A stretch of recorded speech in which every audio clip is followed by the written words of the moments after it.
Any other use of this telecast, or any pictures, descriptions, or accounts of the game without Cactus Media X or Arizona Cactus Football League's consent is prohibited.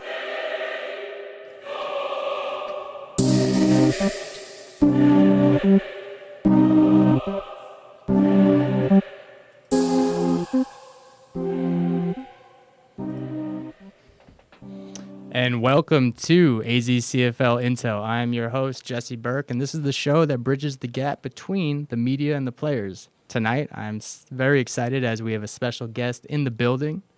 With me, we have a well-known player throughout the AZCFL, but for those tuning in and fresh to the league, we're going to let you guys get to know him from the high level up. So today, who do we got in the studio? We got Martwan Weaver, the wide receiver. So, Martwan, currently you play for the Arizona Spartans. Correct. How many years have you been in the AZCFL? And then we'll get to your background in football. I've been in the AZCFL since it started. I was in the AZGFL before that for 2 years. And I always played with the Spartans besides 1 year. I lost a bet and I had to play for Stampede.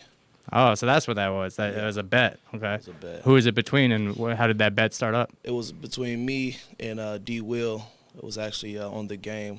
So whoever won, so if we won, we was going to get Carl and Martin too. And if they won, they was going to get me for a season. So it was a fun bet. How did the rest of your teammates feel about that, or your coach? I don't think the rest of them knew till after the game, and I ended up having to tell them, like, yeah, man, I made a bet. You know, I got to be a man of my word. Obviously, they were crushed, man, saying, you know, I don't think nobody will honor this bet. You know what I mean? But me being a man of my word, I just had to do it. So was it the very next season, or did you jump that team that year? No, the very next season. So that was the championship game. Okay. So that was the end of it. They ended up beating us in the championship game to win it all. Then, boom, that next season I had to play for Stampede. Kind of like if you can't beat them, join them type thing. Yeah, that's what everybody was letting me have it. I got you. So, you know, you being a man of your words and wanting to come through on the bet, they killed you on the other end. But, you know, you can't please them all here. You know that with football and it being an egotistical sport. And as long as you back it up, you know, things go well for you. So, getting back to it, man, where are you from? You from Arizona? Phoenix, Arizona, born and raised. You played your high school ball, I gather, out here? Yep. Played high school ball. Marcos Deniza was all Arizona, ran track, won a state champion in track, 100-meter dash, and then went to college at Scottsdale Community College, JUCO, for 2 years. Flying artichokes, right? Yep. Fighting artichokes. And then their football team, I don't know, did they close down or what went on with that? They ended all the JUCOs in Arizona, ended. Yeah, so they started back up, but it's kind of like pay-to-play type thing until they bring the real thing back. For sure. And then what was the high school, after your high school days, did you play after JUCO level? What was the transition from JUCO to the CFL? No, so after JUCO, I was a mess up in JUCO, man. I wasn't really doing what I was supposed to do. So after the 2 years I spent there, boom, I just stopped playing for a minute, moved around from state to state, and then was in the flag community, big on flag. Was part of brought me to the tackle world was flag meeting a couple guys that played in flag, and then Lorenz, my quarterback, he like, hey, let's go play tackle, man. I know you busy. Let's check it out. Boom, boom. We ended up going to the Hornets practice. Boom, and I would never forget the coach was like, we have enough receivers here, you know what I mean, but you could play DB. And I said, I don't think you know who I am. I was like, you know what I mean? You should let me try. You know what I mean, before you shoot me down. And he was like, nah, well, we not really looking for any receivers at the moment. And I was like, okay. Well, Lorenz was like, you know what? He was like, it's a team that practices up the street. And I'm like, who? He was like, the Arizona Spartans. They're literally not even a mile away. So I'm like, okay, let's go check it out. So, boom, we end up pulling up to the Arizona Spartans practice. And, man, I guess they just went through some stuff where the team split. So it's about 10, 12 people out there. You know what I mean? So we pull up, and I'm like, what the hell? This is this the team? He was like, yeah. He was like, I thought it was bigger than this. You know what I mean? So I went out there. We, like, worked out with him, practiced with him a little bit, got to talk to a couple people, and I'll never forget this moment. When Matt, the owner of the league, the AZCFL, played actually for the Spartans, he overheard me say this, so he really didn't like me at first. But I remember I was like, man, we out here playing with a lot of hefties, like, you know what I mean? And thought I was talking about like fat, you know what I mean? But I was like, no, I'm playing with like some trash bags. Like these guys are trash. Like, why you want to come here? Well, we end up just clicking, man. And I end up liking a group of guys, and we start building something from there. And, you know, from 13, we got 20, from 23, and I don't know, I think we ended with like 36 people. And so we went into our first season with 36 people, and we end up shocking the league. So most new teams, you know, they come into the big boy league and they don't really be successful. But we came in and we really made a name for ourselves. We started off 4-0, you know what I mean? For a first-year team, that's rare. Like, not a lot of people do that at all. So we started 4-0, ended up playing the Rebels. Wink-a-dink, we played them this week, game of the week. We ended up playing the Rebels, who gave us our first loss, and then we ended up having some problems within the coaching staff and the owners and stuff like that. So we had a little problem we had to fix, and we ended up doing that, and we turned it around and ended up going to the playoffs, and you know, we shocked the league that year. Was there ever, once you kind of got your feet wet and kind of found a new family with the Spartans, and as you said, you turned from 12 to 20 to 36, was there ever, looking back with the other team that let you down, that didn't give you a shot at receiver, was there still a little bit of like, yo, let me prove myself even more now that I'm actually doing this? Yeah, that was really what it was. Just the fact that, I mean, it was really no chance. You know, he didn't even hear me out. You know what I mean? And for me, always been all-state, all-American. That's just who I always was. So I was kind of in my feelings about my ego. You know what I mean? Questioning my ego, like, who we think he talking to? So it was a point to prove, you know, to them, and we end up playing them the very first game of last season.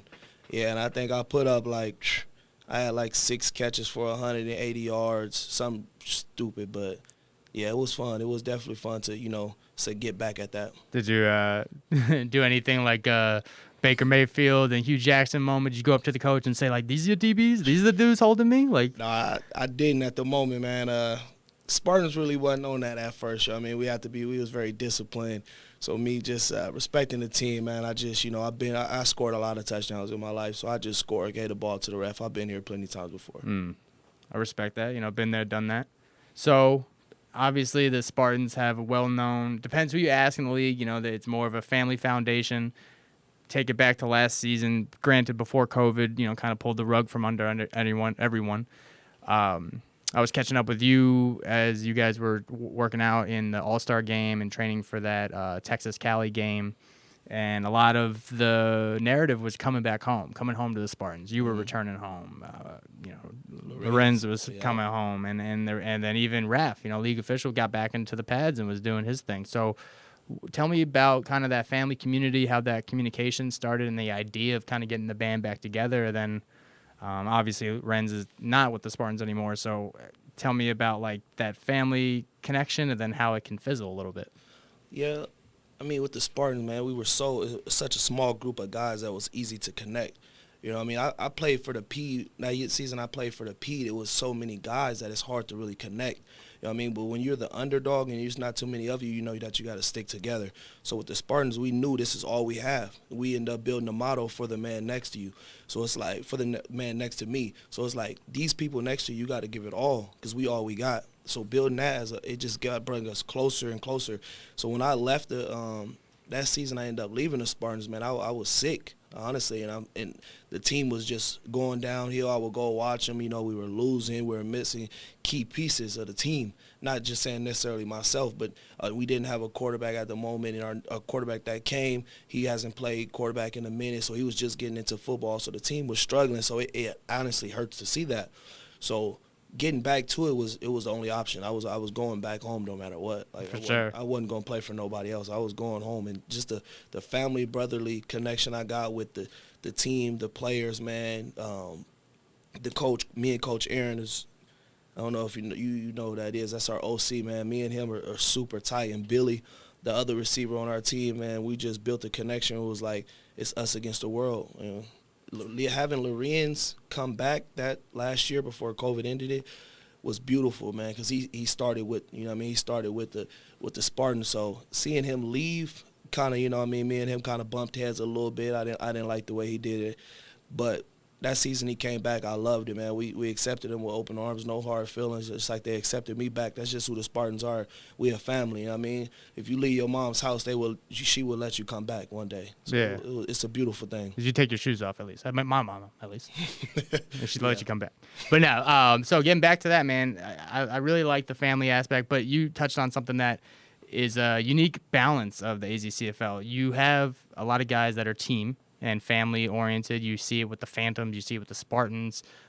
Even the Reapers are kind of making that narrative of being a family unit.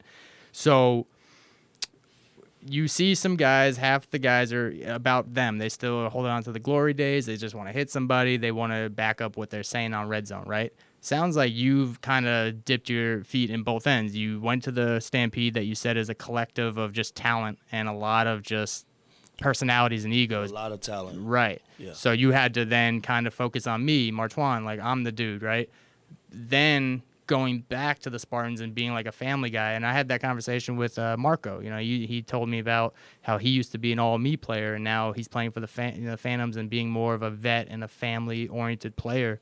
What's that like, man, going from like, all right, I'm with my unit, and now I'm a one-man band. All right, now I'm back with the team. You've been playing football your whole life, so I'm sure you've had roles or, being a junior or sophomore and looking up the seniors and stuff. You've had to adapt, but what's that like? I mean, it's crazy because it's two completely different atmospheres. But the Stampede, I was on a roll for work for a couple months, and when I got to him, I was out of shape, man, fat. So I really owed him a season, like a true season of me being in shape and really trying. They feel like I didn't try, but I loved it. It was just a different atmosphere because everybody on the Stampede is talented. You know what I mean? Everybody has skill. The backups is skilled. Defense, the practices are crazy. The coaches are amazing. You know what I mean? So coming with the Stampede, they're underdogs. You know what I mean? Everybody has to grind. Like, it's a grind. Like, that you may not be the best, but if you work together, you can be successful. That's how it always was. And kind of with Pete is they had the mentality like we are the best. You know what I mean? So it's like sometimes that hurts you. You know what I mean? Because you could think like you overthinking opponents, like you overlooking them. You know what I mean? So it's like a different atmosphere, but you just gotta adapt, man. It's like you just got to be out there and ready to play no matter, what. Definitely. And then obviously, we keep taking it to COVID, but it did, put a big damper on our season, right? That you guys were 4-0. A lot of other teams were talking about, your schedule was the only reason you guys were 4-0. And, I'm kind of basic in that sense that, like, you play the games that are in front of you, right? Like, it's not your fault. What are you supposed to do? Like, lose to make it competitive, right? You win. That's the goal. So getting to the I guess the identification of like once COVID kind of hit, there was like this unrestricted free agent vibe that I got from all the players, right? And some dudes were like, yeah, I mean, I know I said family this, family that, but that was then and this is now. And then you see some players kind of shake it up and you see some, players from new uniforms that you would think they would never swap. And then you have some guys like yourself that waited half a season and then stuck it out and came back to the Spartans. So I guess, was there any communication as a unit after COVID hit? And was there any like worries of like, are people kind of going to drift? Or was there any feeling of like you had to keep the communication open with some players in the fear of them going somewhere else? See, I think that's never been a problem with the Spartans. You know what I mean? It's like he's going to be here. I think the only person that left us was Lorenz and when Daniel was coming back. You know what I mean? And he feels like he's got to the point where he's earned, like, we're a family. He feel like, he earned his position, you know what I mean? So he bringing a backup in was kind of like disrespectful, kind of like how the Eagles brung Jalen Hurts in. Carson Wentz felt like it was disrespectful. But for players aspect, I'm thinking it's just going to be a competition. They're going to make each other better. Daniel wasn't going to be here in the long run, but I understand Lorenz's point as well. Is he didn't want to have to go. He's getting to the point of like he doesn't want to have to compete every off season. He should know his spot should be set in stone. You know what I mean? So it's like that's the only person that we lost. I was kind of worried about losing when Daniel came back. But he's playing for the Rebels right now. They're undefeated. He's playing some good football. He could be playing better. We had to talk about that. He's not playing the ball that I know he could play. But, you know what I mean, they're undefeated. Their defense is amazing. And then we got Daniel, and we end up lucking up. He brought Trey as when Daniel left. We got Trey, which is, you know what I mean, I always say I've been blessed in the semi-pro role because I played with some amazing quarterbacks, from Lorenz to Daniel to Trey to Rico. Like, I've played with the best of the best, so I really I can't complain much. Yeah, and as a receiver, that can be the deciding factor exactly. on what makes a receiver a good receiver, right? Exactly. So, touching on that, man, you've seen some players. The Stampede no longer exists, right? And then there's the joke going on that the Bucks are the Stampede 1.5 or 2.0, whatever you want to call them. Has there been any communication from guys that you've played with on the Stampede that are on that squad that have maybe talked about coming to the Spartans, or I guess I've always wanted to know what's like the rumor mill like in the AZCFL. Like, are dudes DMing and talking about, hey, can you talk to coach for me? Or is it type of like a hands off, like, hey, you talk to coach? Or is it based on how you know the guy? Sadly, man, everything is about who you know. You know what I mean? And we're man now, so it's like they going to hit you up in your DMs, But honestly, nobody from the Bucks is hit us up, man. We got 2 players from Stampede. We got Reg, my guy, we got real close, and we got Roe, 2 of their linebackers. We got and those were 2 true Stampeders. Like, those were true to the game starters, like dominant guys for them. So having them 2 come to the Spartans and buying into our mentality was huge. But honestly, nobody from the Bucks is hit us up, man. They got some loyal guys, man. They loyal to D. Will. They believe in him. He's a great coach. You know what I mean? He's doing great things in high school as well. But they kind of, you know what I mean? They have family too as well, as far as like they believe in their guy. Definitely. Well, so then cool, man. Getting right to the the AZCFL action. We had a action-packed weekend last week, and there was some scores and some surprising endings to some games, man. So what games stood out last week that caught your attention? Obviously, we know the one that caught Red Zone and caught the league by surprise. I was still in the booth when that game ended, but what games popped out and stood out to you last week, and any players specifically kind of stood up? So honestly, obviously the Lions versus Outlaws game was huge.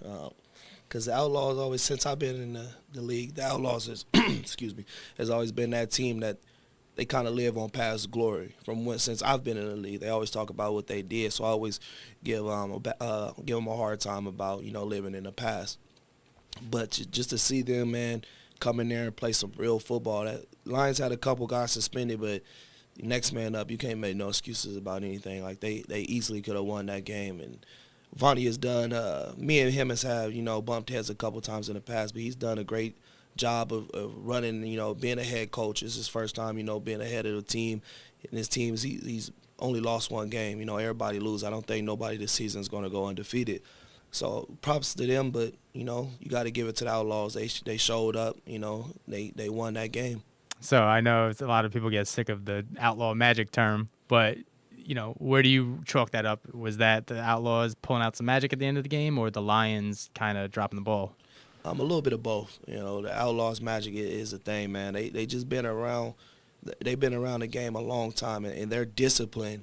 And when you're a disciplined team, the ball always ends up falling your way sometimes. So they just they do what they need to do. And it won them that game. Definitely. And then a team that I've yet to see in the flesh. I've seen them all over the scoreboards, and the uniforms are dope.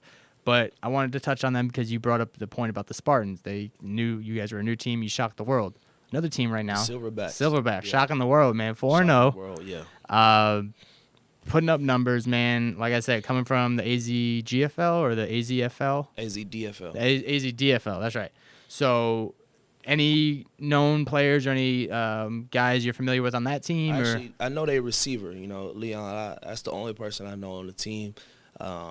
But they're playing some good football, just to watch it on film, and they beat the Outlaws, speaking of the Outlaws. So it's not like they're just whipping on their division, man. They come to play serious football, and they talked it in the offseason, and they're backing it up. And I don't think nobody can say anything. You know what I mean? I think they're going to win that other division, and I think we're going to see them in the playoffs, in the big boy playoffs, and I think they're going to make some noise. They play some good football. And not unfortunately, but just the way it is, every year there's the bottom tier team. Right now it looks to be the Tigers of Avondale. And they've got the Silverbacks this weekend. So tall order. We might go, the Silverbacks are looking at 5-0, going into halfway. It's crazy to think that the season's already halfway there, right? Yeah. But, man, some bloodbaths set up for this weekend, man. We got the Lions and Headhunters. But, the Headhunters, back-to-back wins. So, they're playing. To play football, yeah, they're starting to play some football. They're turning it up. A couple bounce-back games, the Bucks and the Tide. We saw the Tide on Game of the Week, man. Obviously, it was all downhill for them, or all uphill for them, all downhill for the Rebels. The opposite. What's that? It was opposite. What was You it? said it backwards. It was all uphill for the Rebels, downhill for the Tide. Well, no, they had to climb uphill. Yeah. Oh, I see what you said. I thought you meant like fall because they. Oh no, downhill. They were running downhill. It was all speed, bro. The Tide were climbing, bro. They impressive. They got the blocked extra point return for 2 points. It was special teams. Special teams was doing their thing that night. And then we got Hawks and Demons. Phantoms, Thunder and Phantoms, and then two teams that have kind of been bringing up their identity as well. Reapers and Owls are playing before the game of the week, and then boom, man, you guys this Saturday game of the week. I know you said you were roughed up a little bit or hurt, but you'll be playing this weekend. Yes, sir. Okay, cool. Looking forward to it. I know a lot of guys that play for the Rebels, and obviously playing against Lorenz. We're close. We're close in this football world, so just excited. I know he's excited to play against his old team. For sure. So yeah, we'll get to some more predictions towards the end of the show. But for now, man, I wanted to break into some plays for the week and get your football brain going here in the studio. It's great to have a football brain and being able to pick down some of these plays. So obviously, hey, I'm gonna put the fans and the players on blast. I send out social media posts. I say, send me clips. You guys talk about you want love in the booth and you want recognition. I need help. Help me help you. So nobody sent me clips. So these were dug up from my backyard. Okay. Yes, sir. So Lions and Outlaws from that game. I wanted to talk about this play. We'll let them see it real quick. Owner Ben Williams in for the score. So, you being an offensive player, man, I want to know about what the assignments are when you line up as a receiver and you're not getting the ball. So, body language. I was talking to Dominic Johnson or Isaiah Clark from the Thunder, and he plays both sides of the ball. And I was saying, is there ever a time where like you could give away too much of your body language and know that this dude's not getting the ball because he's barely bulking up and stuff? So, tell me as a receiver, you're lining up, the ball is not coming to you. What's the sales pitch? How are you kind of fooling the defense? I think they do a good job of this, the Lions, because they explode off the ball. So as a receiver, either you're going to, it's what your coach says, but either you're going to explode off the ball and make the DB think that you're getting the ball deep, or you're going to line up to block. But I think to set up the screen, exploding off the ball is better because you're getting everybody out of there. You know what I mean? You're clearing out. That's what it's called. We're clearing out everybody. We go on a swing route, and we're going to feed them. I think that's a beautiful play the Lions ran. They ran it a couple times where Sussin got some big first downs on third and fourth down. So, obviously, you see the Outlaws collapsing. They're getting to the quarterback. Is that one of those situations where you only have a certain amount of time, and that was – I don't want to say that the line broke down, but that's more of a heads-up play by the quarterback, right, to be able to get the ball off? Yeah. Okay. I think this is a designated play for them, man. It's really a key play for their offense, and they do it well because they putting the linebacker in a bind. If you see him, he has to tackle being one-on-one in an open field, and he's by himself. You know what I mean? He's already at the disadvantage with the angle and everything. So I think it's just a beautiful play that they run. It puts you one-on-one with a linebacker, and all you got to do is hit that edge. And on this play, as you see, and it was successful. So right there is when he got beat. Exactly.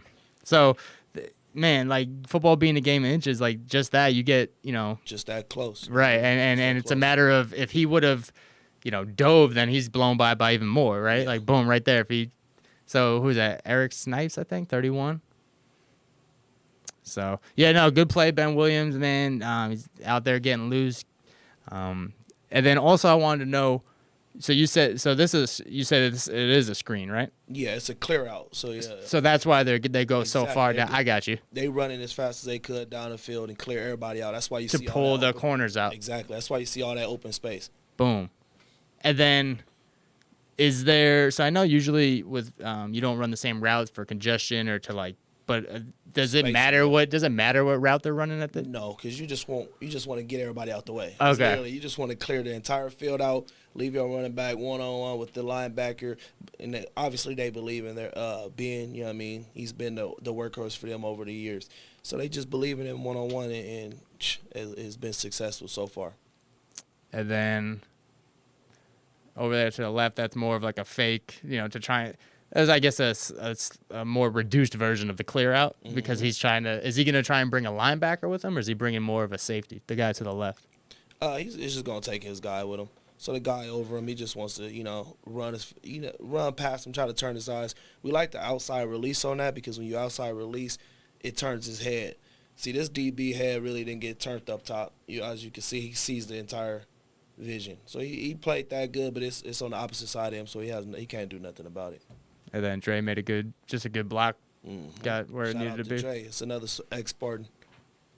I don't think he's rocking the knee brace anymore, is he? That's crazy. I used to make fun of him for that knee brace, man. I'm just happy he's healthy and playing ball. I really believe his growth as a receiver is outstanding. Yeah, because he used to play safety, right? Yep, safety and corner. Yeah, DB. He used to get cooked. He's trying to debunk that theory that cornerbacks are receivers without hands, right? Yeah, he's playing successful. He surprised me, man, but that's little bro, and I believe in him. And then next up, man, early in the game, obviously, Headhunters and Scorpions. Scorpions, I think, winless on the season. Headhunters turning things around. But this was, let's let you watch it real quick. So what I need to know is, obviously he got out, the ball was overthrown a little bit. Yeah. I think the cornerback made a great play and came down with an impressive pick, so I'm not going to say that was a cupcake pick or anything. But from what I saw, I believe it was 21 actually. It was 21 on 21 action. Does he run out too wide? That's what I noticed. Because if he went up a little inside, does he go where the ball is? Well, he's faking it's kind of like number 21 just had it was a perfect coverage. Sometimes you can't do nothing about them playing the perfect coverage because he's running out and up, but he kind of, where the DB is, where he's at, him running that out was really not going to fake anybody, and the quarterback is just throwing it into an area, which is, wasn't a good read by him either. And number 21 is he's playing football. The ball's in the air. No matter how easy the pick is, he made the catch and he made a play, and now his team has the ball. And then also right around the 20-yard line, you can see the receiver kind of stops in his stride.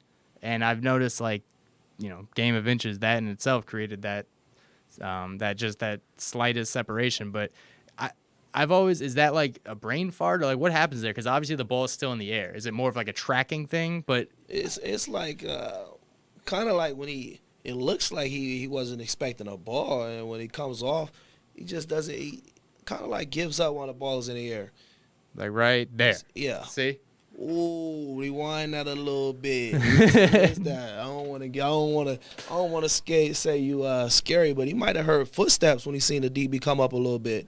He slowed up way too much, and the quarterback kind of believed in him to be in that area. Kind of threw it to a space. Yeah, he's acting hurt. Yeah, you don't do that. Yeah. Sometimes you mess up. You can't act hurt afterwards. Is that what that is? Trying to get the sympathy? Yeah. Okay. We're gonna have to talk to him. Yeah, he's gonna have to do better than that. That's 21, man. I tried to look him up. Luckily, I think he took his name off the roster sheet because he knew you were coming. Yeah, that's a bad look, man. He made number 21 look good though. Shout out to number 21, man. He got a bad rep for the Scorpions, man. He the one that played for the Reapers last year. David Thornton. I don't even know his name, man. I like him. I think he plays with a lot of energy. So he hits low, you know what I mean? Sometimes, you know what I mean, that could be considered a dirty person, a dirty play. You hitting somebody below the knees. But, I mean, I think he's a hell of a football player. Obviously, you don't want to hurt people. You got to go to work the next day. So I think he's a baller, man. Shout out to him. He made a beautiful play. For sure. I definitely liked it. You know, like I said, it stood out, made the cut here on Intel. So, yeah. Cover your eyes if you want to, but. Nah, you gotta learn. All right. This play, man. Yeah. You know, for those watching at home, this was to tie the game up after you guys were down by 2 scores. Yeah. With less than 8 seconds left, or 8 seconds left. Yeah, it was 25 seconds left when we got the ball. We ran 2 plays. This is the second play. And the handoff. What went wrong, man? Obviously, we know exactly what went wrong, but this is let's take it back to the Super Bowl with the Seahawks and the Patriots. They hand the ball off, give it to beast mode. You know, why not throw it there? Is that what this is? Like that reverse psychology? I think it's I think it was the right call. We had 25 seconds left, you know what I mean, and our coach gave us a play. And I think we just kind of thought we were in our head thinking that we were going to score. So the second play never even, you know what I mean, got to it. But we had enough time to get down on the ball and spike it. We kind of ran back-to-back plays. I wish you had both of them on here. But we ran this exact same play, the play before it, got inch short, and we ran it back, man. And what can you say? The Lions just played it beautiful. Shout out to Tim, man. He played a hell of a game, man. And that inside, and that's actually Jake Reed, ex-Spartan right there. He goes in there. I don't know if you could have saw it, but he's actually the one that caused the fumble. He goes in Oh, wow, yeah. He goes in there and he punches it out. Cookies, you know what I mean? yeah. So him being an ex-Spartan, man, it kind of hurts a little bit more because obviously you want to beat your brother, you know what I mean? But it's no excuses on our end. You know, we got to execute. We got to block better. We got to hold on to the ball, man, and we'll learn from it. You know what I mean? And we'll grow. I'm happy we lost now, man, and not when it matters. You know what I mean? We're gonna learn from it. I promise you we will learn from it. So we coming into a bye. We had a bye after this game, and we've been working and practice hard. So I'm happy, and I'm happy that we lost now. And sucks that game we end up losing our middle linebacker, Reg, who I was talking about earlier. So he has to sit out tomorrow, and I think that's gonna be a huge blow. You know, I tried to pay the commissioner some money, and He wasn't taking it? They wasn't taking it, so just to let the league know they're pretty solid about that. I tried to offer some money to let my boy play because I think he's the heart and soul of that defense, man. But we're going to miss him. We got to try to find a way to get it done without him. You know what I mean? Sometimes you make stupid mistakes. He was mad we got scored on. But, you know, we'll miss him. But hopefully we could show up tomorrow when it matters. Definitely. And then or Saturday, I should say. Yeah, for sure. Then, you know, I've been getting to know your quarterback, Trey. Shouts to him, man. Shout out to Trey, man. Been learning a lot about him, about his mentality, his comeback mode, and good guy. Coming into this season, man, he was able to catch the first episode of Intel I had with Lorenz, and I was comparing him to Trey because I kind of see parallels with them. And Lorenz didn't like the comparison, and then Trey didn't like the comparison. And I think it's well, from your standpoint, I understand it, man. Outside looking in, it's easy to compare quarterbacks, but from a player's point, they are completely, different players. Yeah, Trey is more of a Trey is a hell of a guy, man, hella talented, but he's more of like a RPO quarterback. You know, he can run, he can get those. Lorenz ain't running. I've never seen Lorenz run. He's a pass first guy, and he's good at what he does. You know what I mean? And Trey can pass and he can run. You know, he got both aspects of the game. But I think their game is different. Yeah. So Trey was saying though about how he wants to rewrite that narrative though about his legs. Like he wants them to know that his first weapon is his arm. Yeah, for sure. Yeah. Like I said, he could throw. You know, he has an arm on it. I mean, it sucks, man. He hurt. Not making excuses, man. We lost, but his thumb was actually hurt versus that Lions game, man. He threw some balls, man. He couldn't believe himself. So I can't wait to see him fully healthy, man. Back playing against this team that he won the championship with, the Rebels, you know what I mean? Playing against Lorenz, one of the top quarterbacks, man. So it's just this game of the week just has so much, you know what I mean, that it has to live up to. So many people that want to battle it out, so many people that want to prove something. So it's going to be a beautiful game. Yeah, I mean, I don't know who paid them to get 3 game in a weeks on a row, but shouts to them, man. They you know, they're backing it up. You know, you win. They win. Yeah. Why not? You know, run it back. So, talking on that, you know, obviously, not only do you want to knock off the team, give them their first loss, but you want to give them their first loss under the lights, you know, under the camera, You got to bounce back. you know, for sure.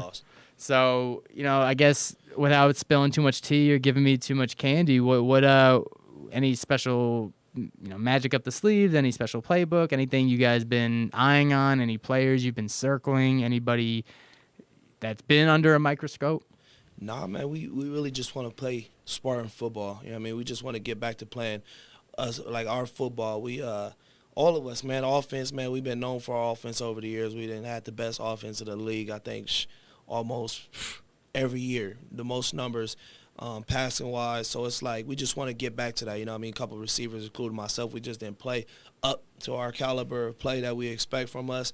Our quarterback was hurt, so just getting back healthy. I mean, we look forward to us. In the semi-pro world, man, everybody knows everybody.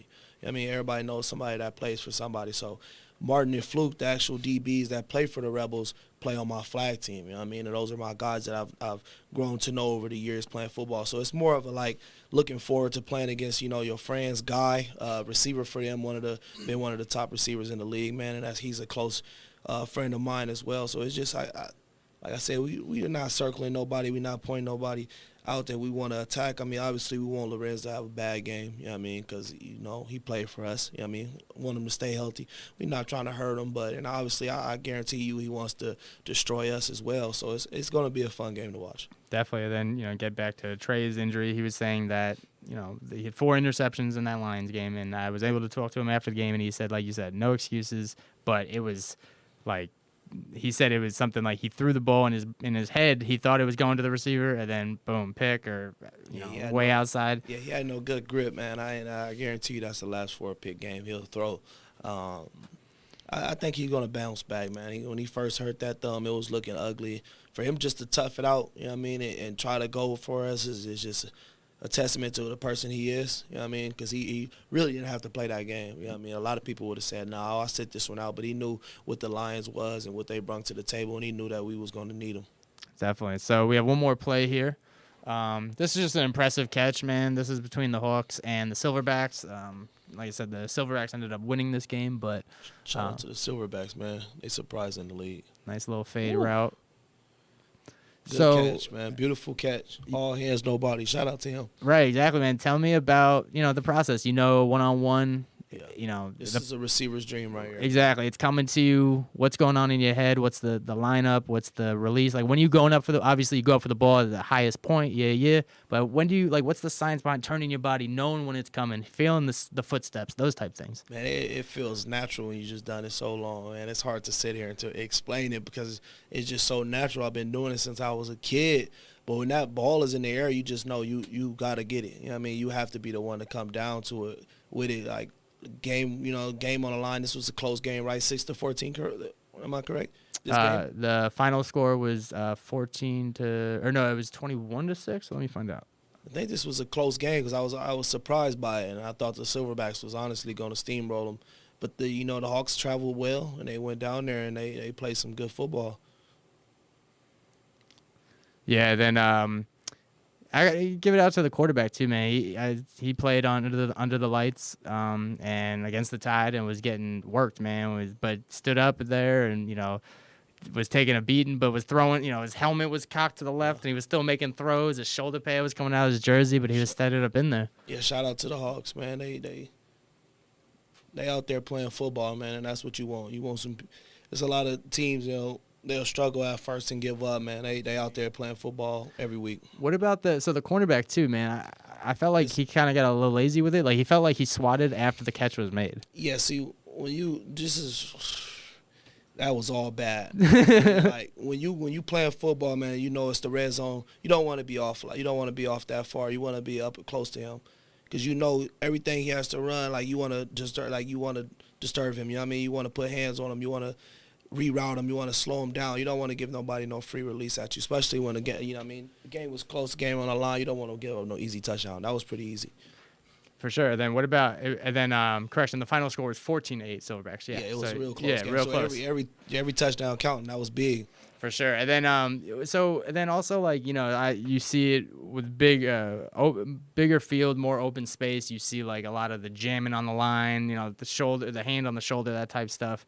When it's goal line and it's congested like that, is it kind of just like I'll see you in the air type thing, or like what's because I didn't see any pressing or any type of. He played off. I mean, I don't want to get on the coach or the DB or whoever it was that did that, but you don't want to give nobody this much space, this much room. You want to Like press here? him. Or? Yeah, all of that is terrible across the board.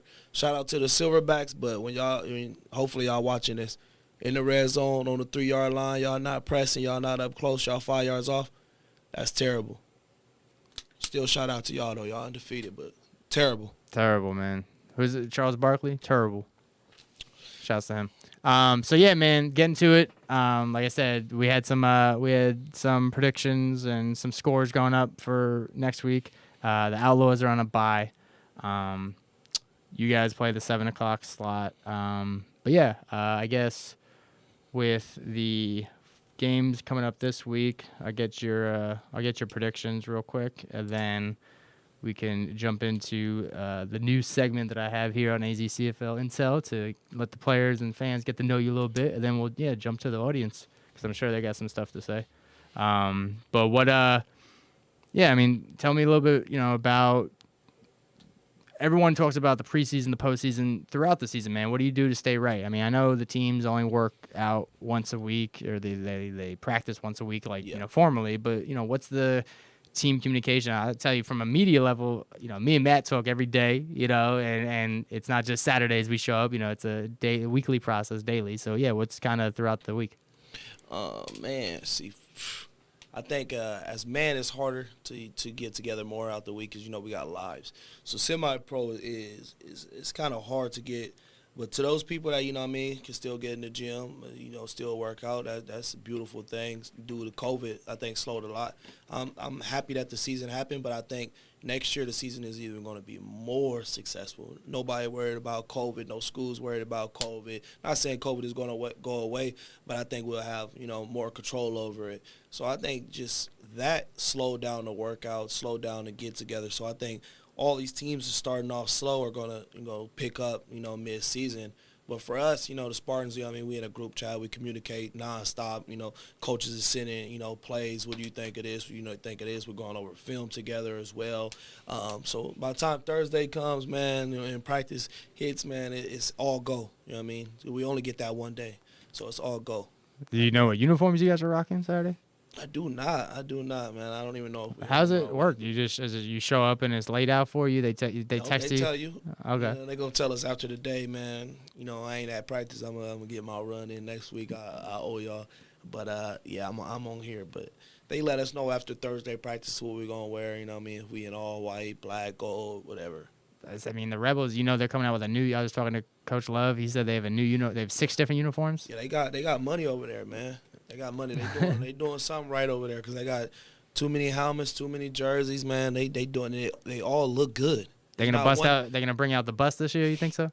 I think so. I hope it's versus us, man, because I heard it's bad luck. So that was definitely a scene, man. You remember that last year? They pulled up, you know, because the game before ran late, so they made sure to let us know. So shouts to that. I love confidence, man. So I'm with it. I love the bus, man. It's a team atmosphere. You know what I mean? I love the Rebels. I love they coach Ed Love. We've you know what I mean? We've talked over the years on the sides and the benches and all of that. But it's like he's a dope guy. I love what he's doing. You know what I mean? He has people that really buy into him. They're a family over there as well. Yeah, I mean, he has his own kids on the team. And I found that out. Yeah, I was like, you guys all have the same last name? He's like, yes, our Pops. coach, you know what I mean? Our head coach played for the Rebels back in the day, man. They just been around for a long time. Trey Peoples played for the Rebels, you know what I mean?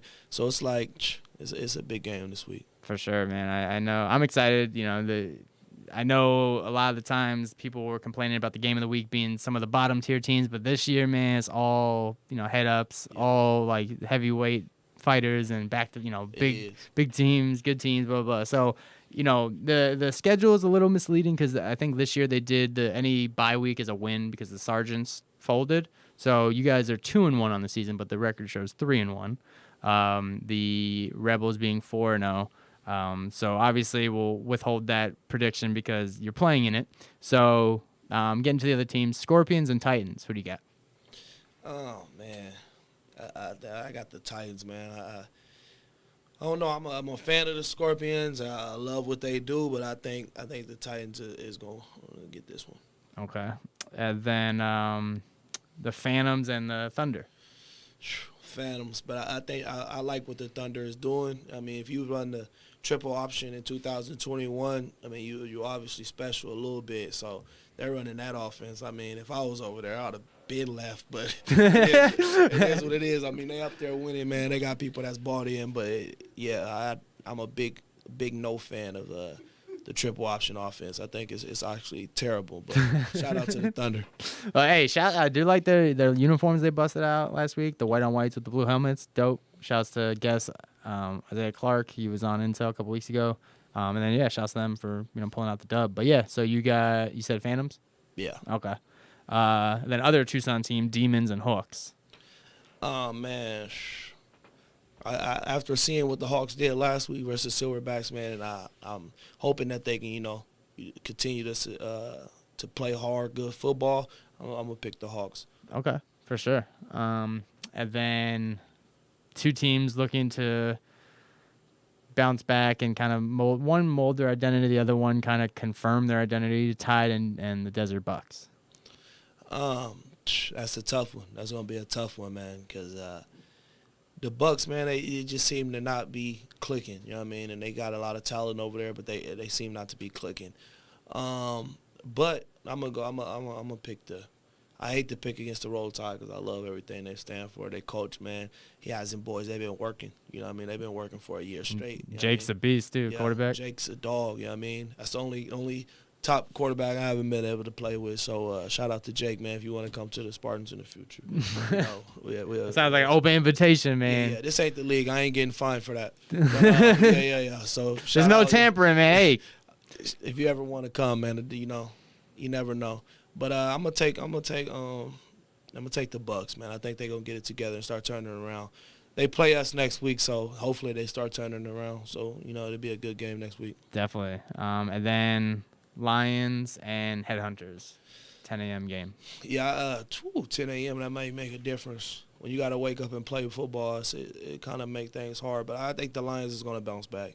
I think they're going to get it together, man. I think I like what Vonnie's doing. Like I said, man, he's been we bumped heads a lot. We talked a lot of stuff to each other in the past. But as I told him after the win, man, I think he's doing a lot. You know what I mean? He's doing great for as a coach, man. First time ever coaching, man. It's hard. Being a coach is harder, especially in semi-pro, man. A lot of these, like I said, it's not kids anymore. It's men. So when you get a group of men to believe in you as another man, it says something. I think the Lions are going to bounce back big.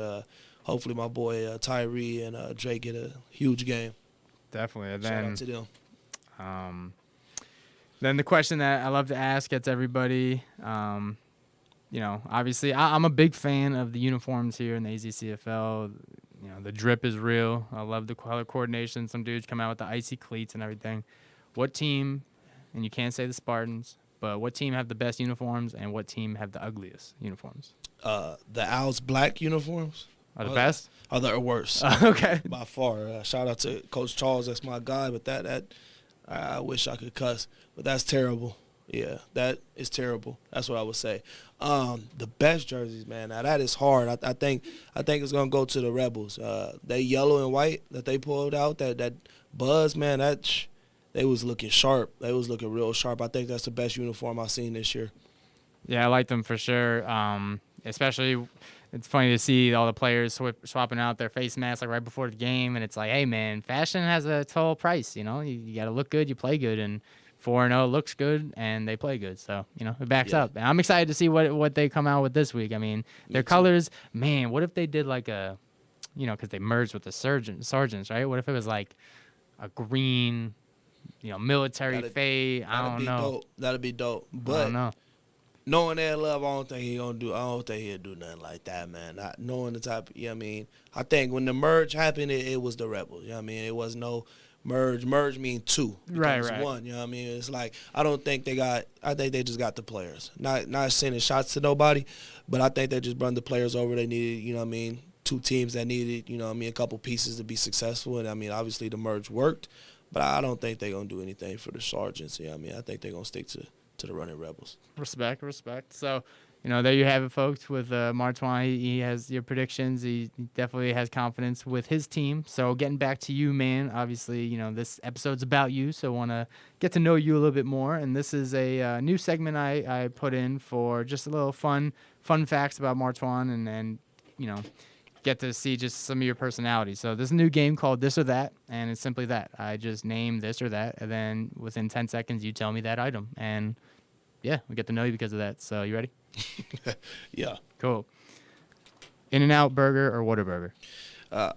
Both nasty. That's not an answer, bro. I need one.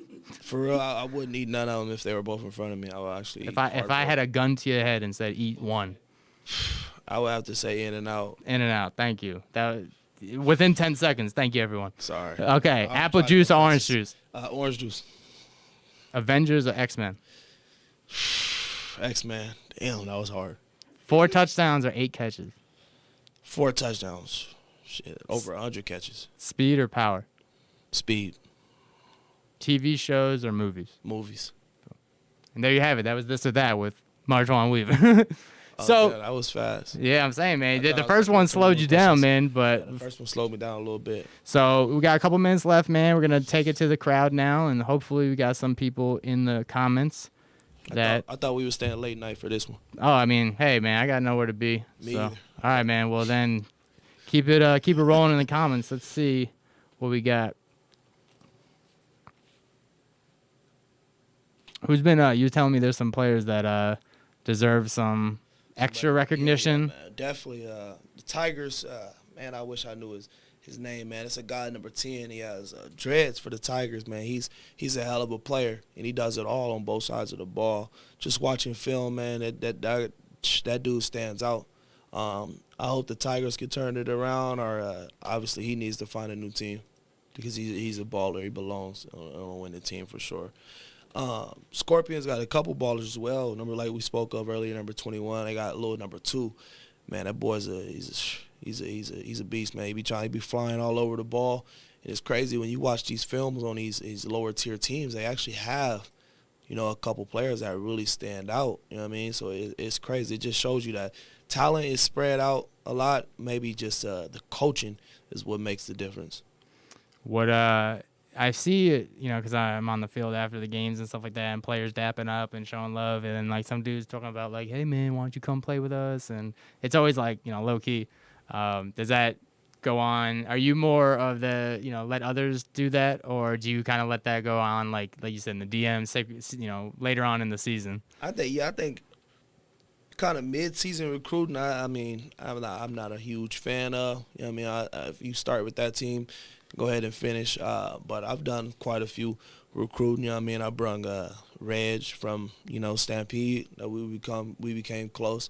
I brung LaRue. Wouldn't say I brung him, but LaRue. I feel like he came because we were over there and we grew a relationship for the Stampede. Man, he was one of the real teammates, man, that really took me in and really helped me out over there when I didn't understand the offense and stuff. So to have him on the team is a blessing. Shout out to that LaRue, man. He's a good dude. Who else did I recruit, man? I feel like I recruited more people. Maybe not, because I don't really like too many people. But, yeah, I've done my share of recruiting, man. It's part of the game. If you want to win, you want to be successful, obviously you're gonna recruit people that's going to help you. And it kind of sucks because when you're recruiting, you're taking somebody's spot, especially for the Spartans. Recruiting means you're going to take one of my brother's spots. But obviously it's football, so, you understand that the best man is going to play the best 11 most of the time. Sometimes in semi-pro you get caught up in favoritism, get caught up in people with this, like we said, with the Spartans is a family. Sometimes you get stuck in that family ways when people should be playing lower than they should be when it's really, they're not they're not the best for that position. So we, the comments are hot right now, man. Obviously, letting the world know that you have history with all these players, good and bad, This is what we live for. People are chirping within each other. But Renz is definitely here in the comments, and he's excited to see you guys Saturday. Hell yeah, that's my guy, man. Shout out to Rings, man. Like I said, he brought me into the semi-pro world. So, man, a lot of these guys are going back and forth at each other. So, that's so running back Scotty Bugatti, Reapers last year, Spartans this year. Hutch, man, big addition. I think he could be the difference between us winning the championship and us not. Cody Sal said he's going for 200 yards this weekend. Cody Soul? Cody Soul, yeah. Yeah, he don't even play semi-pro. He plays flag. He's just talking. Okay. Shout out to my boy, though. That's my guy, man. A legend. There you go. He must, man, I'm going for 200. Von Van Dane said the triple option. Shout out. Crying emoji. Shout out to Von, man. Great addition, man. He's one of those, when you see a white receiver, not to be, I ain't racist or nothing, but when you see a white receiver out there, you kind of look just like, hold up. It's kind of a position that's dominated by, black African-Americans. So just to see him, man, he got swag and he out there trying to ball, man, and he's out there doing his thing, man. He's a great player. Get healthy, man. We need you. Yeah, I did watch the film. He tore his PCL, MCL. What was he didn't tear nothing, man. He thought, he thought he hurt his Achilles, man, but, he got caught in that moment of being a little soft. All right, well. But shout out, man. Get healthy. We need you, man. Cody Barber says shout out Twan. LOL. Yeah. I don't know why that's funny. Shout out to you, bro. Best kicker in the league, man. Shout out to him. He won't be, he not really in this league, but he played for us, man. He be going back to us arena ball soon. Shouts to Daniel Miller. How have you stayed consistent as a receiver over the years in semi-pro? Shit, honestly, I haven't. Honestly, it's been a downhill battle. But you just got to stay on top of it, man. When I first got into this league, I was still in love with football. I think right now I just love football. So them waking up early and going to the gym, I ain't did that in a long time. But that first year coming in, man, I was on the field every other day. But it's just like when you love the game, man, when you're in love with it, you got to give it all you can.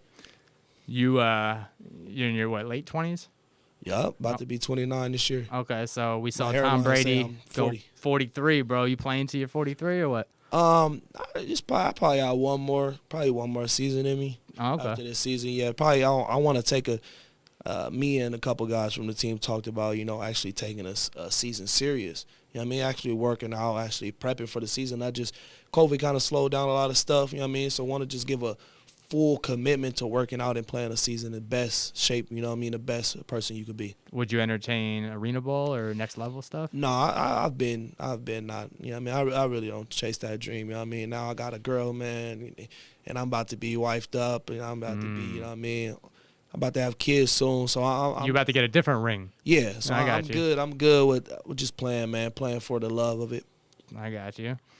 And that's great because the CFL has everything. The players trying to get to the next level, then some dudes that's just trying to hit somebody. Hey, and it's a lot of young guys, man. Like, I don't want to push my time past the limit, but, man, we could be talking on and on about the young guys in the CFL, man, that's really made a name for themselves.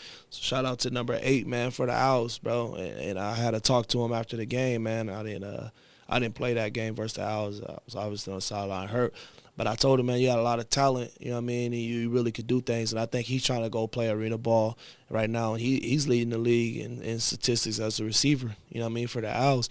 So shout out to him, man, young guy. Keep going. That's what the league needs. Let's see. Ren's doing a lot of defending for himself. But, hey, man, you're 4-0. I would do. I don't. Is he defending versus other people? Yeah, a lot of this is not. No, you're doing. I think he's defending himself against others. You're good. I'm trying to sift through. There's a lot, man. Last weekend, no love in the comments. One thing about Renz, man, and I've been telling him, bro, you don't have to defend yourself. Like, let your game do your talking. Something you'll find out about Lorenz, man. He'll go back and forth a lot with a lot of people. And I really didn't understand. I really don't understand why. He's been one of the top quarterbacks in flag, one of the top quarterbacks in semi-pro every year.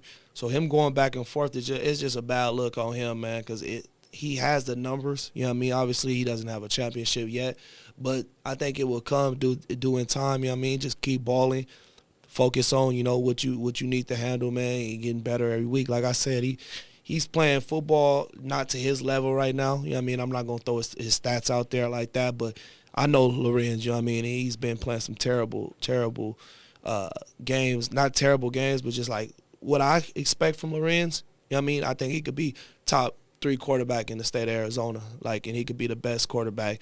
You know what I mean? Career-wise, he could be the best quarterback in semi-pro. But, you know what I mean, he has to get back to the basics, man. He's looking too far ahead. I was talking to him the other day. He was talking about a national championship. Like, come on. You know you got us this week. Yeah, that's just fuel. You don't speak about something that's going to happen in 6 months. You speak about stuff that you're going to do today and tomorrow. And I was telling them that, you know what I mean? So shout out to Lorenz, man. That's my guy. Like I said, man, I got nothing but love for him, man. I feel like he got a couple things he could fix, you know what I mean? But who don't? You know what I mean? Nobody's perfect. Yeah, I mean, and when you're 4-0, you know, Hey, it's hard to hide it. It's easy to hide it, you know? That defense is hiding a lot. That's my shot at you, right? So I did want to touch on this nickname, man, because one of your teammates last year, unfortunately, he was involved in a little extracurriculars and he won't be playing this week. But he said he called you Dump Truck Weaver. Yeah. You get a new engine? What's going on? Yeah, because, you know, it's just whatever mood he in, you know what I mean? He called me Mac Truck, you know what I mean, when I'm playing good. And he called me Dump Truck when I'm playing bad. So that's just, that's my guy, man. Shout out to Reg, man. Since the day we met, man, him and Rico, we ended up meeting at a park, man, and them guys been solid ever since, you know what I mean? We close. I talk to Reg almost every other day. He probably going to call me tomorrow talking about this. And then Devontae Nelson. Shout out to my guy, man. He said you got the biggest head in the league. Yeah, me and his forehead almost look the same. So I don't know if he meant like metaphorically, like you know, like you have a good ego. No, he definitely mean like, physically? Yeah, physically, for sure. Like but he like right there. Okay. My head is bigger, but our foreheads is like damn near the same. We should do the CFL Fat Heads. Remember those big posters? Yeah, bro. I definitely need one of those. That'd be dope, bro. Shout out to my boy Devontae, man. Yeah, big head crew, light skin gang. All right, then let's see, man. And then shouts to Latrez Mushat, former Outlaw. He's now a baller, man. Doing photography now for the league. He's a real baller, man. I never really got to. He never really played like a full season, man. But we worked out, man, and I seen him one time, man, at Kiwanis, bro. And you could just tell, you know, them guys, you could just tell. Yeah, like, he's different. Yeah, he's different. Like, he's a baller. Yeah, But I now he mean, doing the D1 fall basketball stuff, player. He played at Murray State, so he definitely all over athlete. He's athletic, man. Yeah, for sure. He's even nice at cards, bro. It's annoying. Like he's nice at Uno. All right, so let's see who else we got. Let's see. Bummy God, the roll. Yeah, my boy Ro. Yeah. Shout out to my boy Ro, man. That's on Bummy God, bro. Hell yeah. Shout out Bummy God, man. He did say shouts to him because he was talking about getting a Spartan in the booth because I'm not superstitious, but since Intel has been rolling, every week I have a guest on. That next Saturday, they win. Yeah. Undefeated. So, hey, maybe, maybe I was trying to help you guys out with a little bit of luck, but I don't know. Yeah, luck, we need a little luck, man. Why? Why not? So, that's all right. Then Trice Kayan Lani said, my guy. Yeah, that's my boy, man. H-Town, man. Shout out to him. D. Lee asked, who you got taking the championship? Ooh, who I got? I think it's tough, man. I know who's going to lose in the championship. I think it's going to be the Rebels losing in the championship to the Spartans. That sounds convenient. Yeah. You know guys on the Spartans? Do you play for this? Yeah, I know a few guys, good, man. Yeah, Shout out to my guys. I bet. Coach, man. Don't sleep on the Outlaws, Johnny Grant was saying. I don't sleep on Outlaws, man. Like I said, they always come to play football, but I have a 10-minute highlight just playing against the Outlaws. Every time I play against them, it's bombs over Baghdad, it's easy pickings, it's barbecue chicken, it's whatever you want to call it. Like, when I see them on the schedule, man, shout out to John T. Like, I just love playing them because it's easy. Dylan Alderman says shouts. He said, shout out to my guy, man, from the flag world. He played DN for the Rebels, man. Forgot all about him. He's a small guy out there playing like a dog. So then, so that's your real championship, Rebels and Spartans. So this Saturday, that's my real championship, man. I think we're gonna get our revenge versus Alliance in the semis. So shout out to them. respect to you, Twan. My first year playing against you, I was like slow, but I was like slow. Oh, I was like he's slow, but his routes are damn good. That's Benjamin Theodore Buttons, the fourth. I'm not good with Roman numerals, so he said, yeah, you were slow, but your routes are good. Yeah, man. That's probably your dump truck years, right? No. The routes we like that. That's some back trucks. Yeah, I became a possession receiver after college, man. The speed went out the window. When you gain a little weight, man, you lose a little speed. Marcus Edward Jones said, "Damn, you said 10 minutes highlight film." Yeah, 10-minute highlights versus them, man. Shout out to the Outlaws, man. When y'all shut me up, that's when I shut up, man. But other than that, easy pickings. Donville James, original 36. There you go. Original 36 Spartans, man. He went to the Lions, man. I think he back home. Shout out. Shouts to Heem. He said, "I love it. Keep it 100 always." Shouts to you, Heem. Hell yeah, man. Santiago. Number 3, back Twan. You know me. That was Benjamin. Yeah. Let's see. Zach said, "Bold as hell. He loves it." That's my boy. You know what I mean? I don't know why he got that name. That's my boy Maz, though. I don't know why he got that name. That's the hardest hitting safety in the league. Yeah. So, like, when he back there, you know what I mean? He played for the Outlaws as well. But when he back there, obviously, you know what I mean? I slide. I'm not a prideful receiver. I don't like getting hit. I don't know who would. But, yeah, when he's taking heads off. So, shout out to him, man. The hardest hitting safety in Arizona. Someone said, they got two hard hitting. They got 2 strong safeties, man. Shout out to the Outlaws. Y'all better shut me up one day with them 2 strong safeties. What's the hardest hit who is the hardest hit you've ever taken from the league? Maz, man. Shout out to he keep giving me shout outs, man. I think he trying to butter me up so he can lay me out. But yeah, man, he came, man, I caught a ball on the sideline, man. He came, smacked me so hard, made me think about retiring. Let's see. We got Kanya Red Collins and Rez going back and forth. Let them air that out. Renz and Kanya Red. I don't know who that is. I thought they played together. I think that sounded like dude. They used to play. I think he played for the Rebels or somebody, maybe. What they going back and forth about? Come on, Renz, man. Don't be going back and forth with nobody. I've been telling you about that. Let your game do your speaking, man.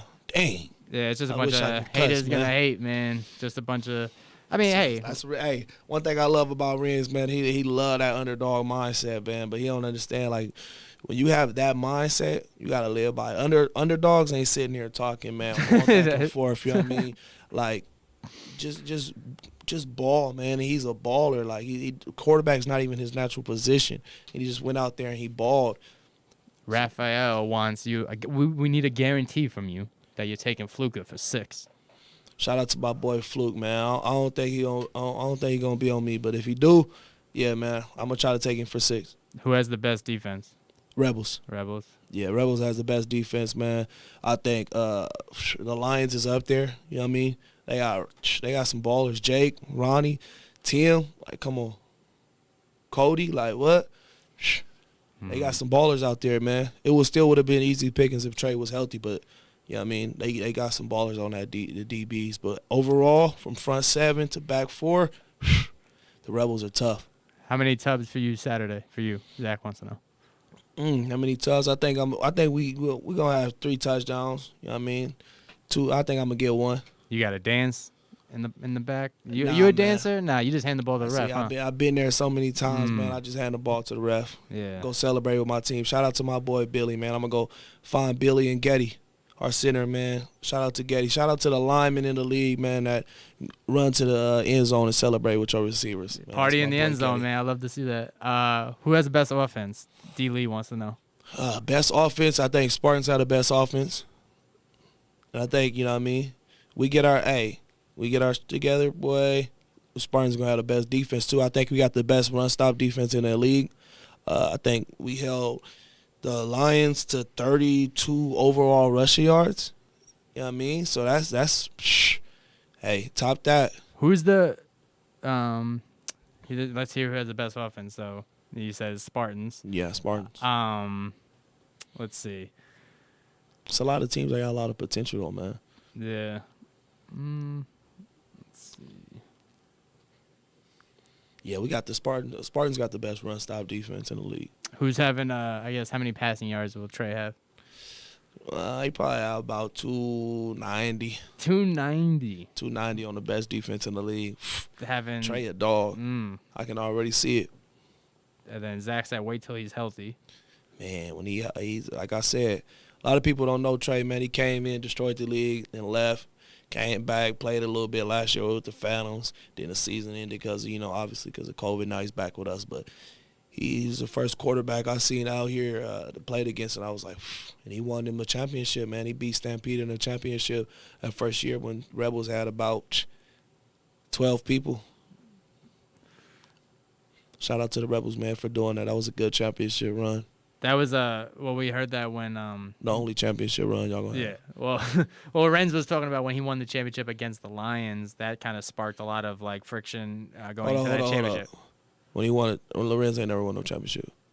So that's what I've been told. Oh, dang. I'm over here crushing James. No, he lost the championship to the Lions. Outlaws did. No, yeah, he did. But then there was a year that he said he beat the Lions in a championship game and had 7 touchdowns against them. And it was the year that they. Oh. That was our first year. That was just a regular season game. Oh yeah, it's time to go. What time is it? Cause somebody over there lying in the comments. But he's talking about the regular season game. Yeah, we had like.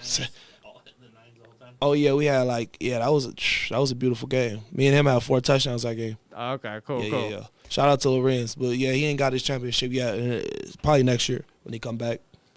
He even got a bold statement, and it's bold because it's in bold letters. He said Trey got to show off against his old team. New system, new stats. Yeah, he do, man. He got to get healthy, man. Shout out to my boy Trey.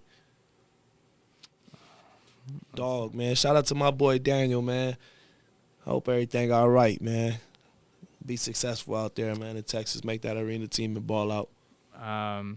Let's see who else we got. We got D. Lee just saying. They had 13 people. They said they had 13 people. Chill. 13? Yeah. They was balling. Hey, they didn't have much, man, but love, man. Shout out to them, boy. Shout out to Rob, man. Shout out to boy Bill, man. They was some ballers over there. Rose said, sounds like someone got too many friends. He is a little friendly over there. Spartans were trash for passing the whole game. That was, I guess, in that game that he was talking about. Yeah. We was. Oh, man. Did we pass? Yeah, we did pass that whole game. I mean, we was just working on our offense. Our offensive coordinator wasn't there. Al's coach was our OC that game, man. Our offensive coordinator would have never did that, but. Did you even have a running back? Who knew we was always 90-10. It's the first time we ever switched our offense up. Shout out to Key, man. Shout out to Scotty, bro. Scotty and Key, man. They're going to be some dogs for us. I can't wait. We got a run game this year. All right, man. So then. What they talking about? Let's see. Let's hear who has the best offense already. Thomas Gutierrez, senior. We already touched on that. You said the Spartans got the best offense. Shout out to you, man. Let's see. Who has the best defense? You covered that. Rebels, Lions. Not the Outlaws? Outlaws got some good defense, man. Yeah. It's like they solid. It's like a system. It's like, I don't know. It's kind of got like, because John T make me hate the Outlaws, so I really don't want to say nothing good about them. But, man, them been a team for this long and been able to, put it together and ball out this long, man. What's this, their 21st season? Like, that's incredible. Shout out to John, man, and Puchin and all them over there doing, what they do.